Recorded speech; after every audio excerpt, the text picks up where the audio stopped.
बेटी की कमाई। मालती भी उसकी बाकी सहेलियों की तरह ही शादी करके अपना घर संसार बसाकर अपने पति के साथ खुश रहना चाहती थी, लेकिन वह अपने माता पिता की इकलौती बेटी थी और जिसके कारण अपने माता पिता की देखभाल की जिम्मेदारी उसके सर पर ही थी।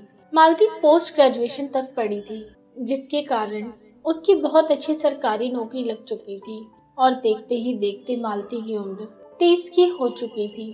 लेकिन फिर भी मालती के माता पिता को उसकी शादी की चिंता नहीं सता रही थी और मालती भी खुद से अपने माता पिता को शादी की इच्छा जताने से खूब शर्माती थी। ऐसे में मालती खुद ही राह देखती कि कब उसके माता पिता एक अच्छे लड़के को ढूंढकर उसकी शादी करवा देते हैं।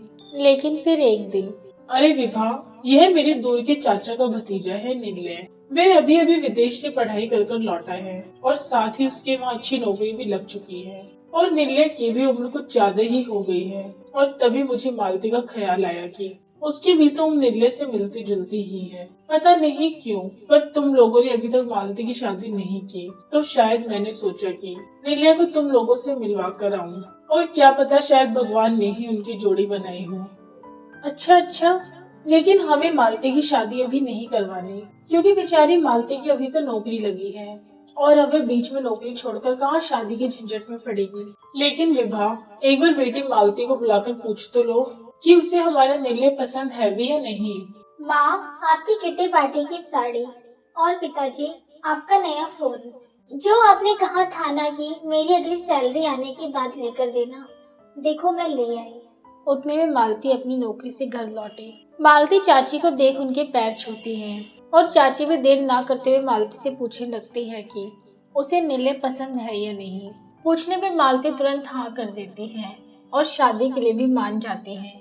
फिर बेटी मालती के मुंह से शादी के लिए हाँ सुन मालती के माता पिता बड़े मायूस हो जाते हैं और मायूस चेहरा देख बेटी मालती पूछती है, माँ बाबा, क्या आप मेरी शादी से खुश नहीं हैं? क्या निलय आपको पसंद नहीं आया?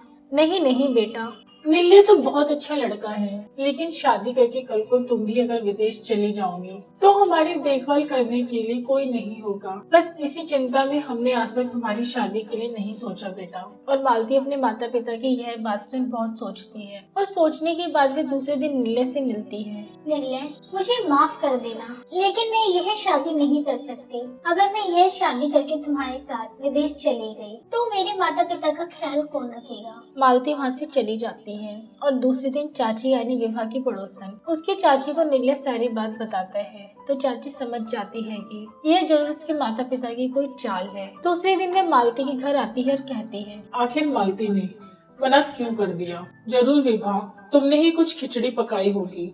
अरे नहीं बहन, हमें तो कुछ नहीं पता कि मालती ने आखिर शादी करने के लिए मना क्यों कर दिया। इतने में मालती बाहर से आती है और कहती है, आप मेरे माता पिता को कुछ मत कहिए।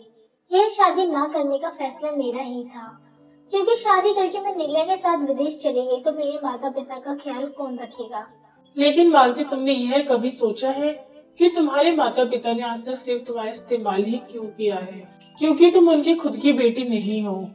तुम तो उनके बड़े भाई और भाभी की बेटी हो, जिनकी मौत एक्सीडेंट में हो चुकी थी जब तुम सिर्फ 1 साल की थी। और तब से इन दोनों ने तुम्हें गोद लिया और यही लालच रखा कि तुम बड़ी होकर पैसा कमाकर इनकी देखभाल करोगे और यह पूरी जिंदगी तुम्हारी कमाई आराम से बैठकर खाएंगे।